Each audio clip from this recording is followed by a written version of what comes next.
Welcome back to another episode of Cook's Tour. So today we're cooking pork mole, which is a dish I'd never heard of until Mr. D sent me a cookbook. So I like it enough, I've modified the recipe. It's not what's in the cookbook because the recipe in the cookbook feeds about 8, there's 2 of us aboard. So instead of having a shoulder of pork, I have got some belly pork. And I've got the other ingredients here, which I'm going to go through in a minute. But it's a long cooked dish. Put it in a pot, stick it in your oven for a couple of hours, like 2-3 hours, and then come back and serve it with rice. It's a dish which does contain nuts, so if you've got a nut allergy, just watch out for that. You can't have this one. But for anyone else, it's almost like a mix between like a satay and a Indian, oddly enough, and yet it's supposed to be a Mexican dish. So I don't know where it's coming from, but it's a lovely, lovely dish and we really enjoy it. So I thought I would share it with you. So to go through the ingredients, we've got slices of belly pork. We have got some ground coriander, some ground cumin, some ground cinnamon and some chili flakes. And I also spent my time roasting and grinding some peanuts. Now I'm told you can use peanut butter on this. I don't know.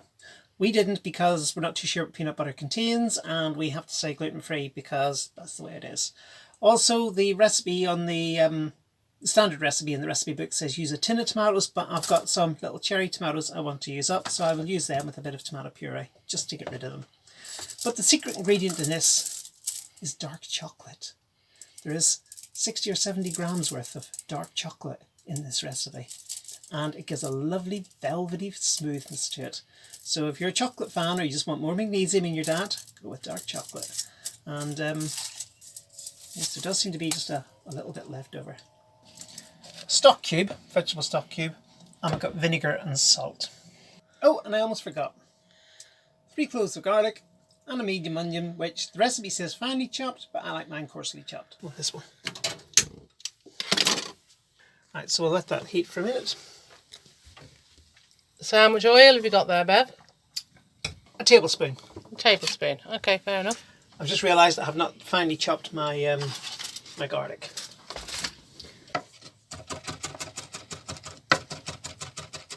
So I've got about a tablespoon of oil, and in goes the garlic, which is now finely chopped, and in goes the onions. A tablespoon of oil might seem a lot to put in, but I'm adding spices, and spices tend to be oil based. So the oil lets the flavours come out. So I'll be putting the spices in here in a few minutes. So these are starting to cook in here.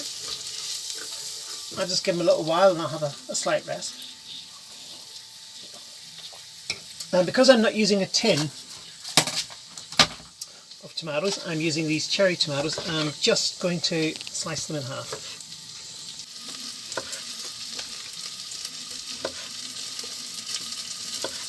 So I'm putting 2 teaspoons of ground coriander in, 2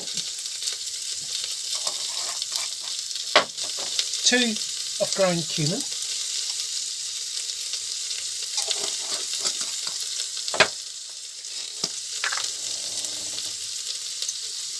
1 of cinnamon,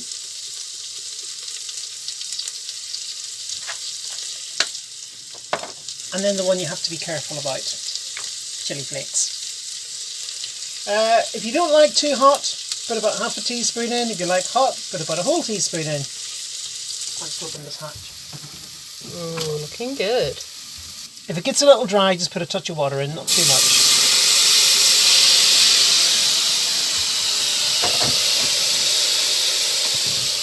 Looking good there. So the onions are beginning to go softer, beginning to get transparent, so it's time to throw everything else in. The recipe calls for malt vinegar. For gluten-free, I'm using cider vinegar. Cider vinegar is gluten-free, and that's what gets used around at this boat. In goes my tomatoes.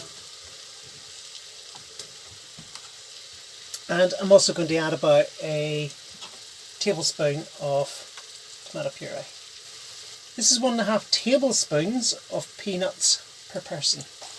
And this is my vegetable stock cube, 300 mils of water. Now the very impatient camera person over there has just asked me, when does the chocolate get added? I added the liquid because I don't want this drying out. So the chocolate I can put in any time, but I don't want this drying out just yet.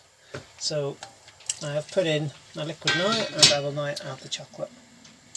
Ooh, kitty, kitty. And I have grated the chocolate nice and fine, as you can see. And that's just going in. And you'll obviously want to add salt and pepper to suit your own tastes. So whatever tastes right to you. Smell of the chocolate just wafting up is beautiful. So we've got the onions, the garlic, the tomatoes, the spices, and the chocolate in here, and the vinegar.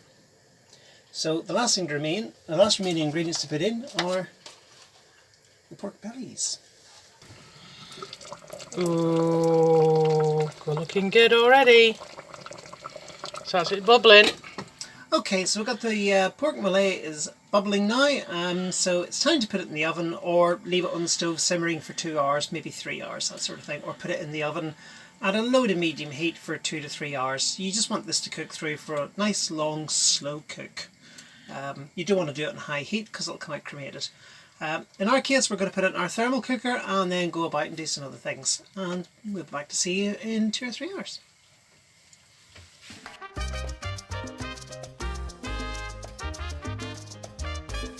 Gorgeous, Bev. Absolutely gorgeous.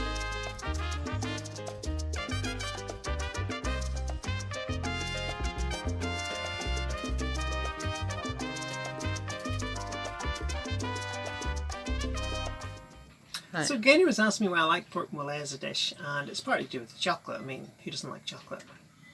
But I was talking to a doctor once because I was having muscle aches and pains, and I don't eat enough of the right sort of vegetables apparently. I should be eating more broccoli, spinach, Brussels sprouts, God forbid.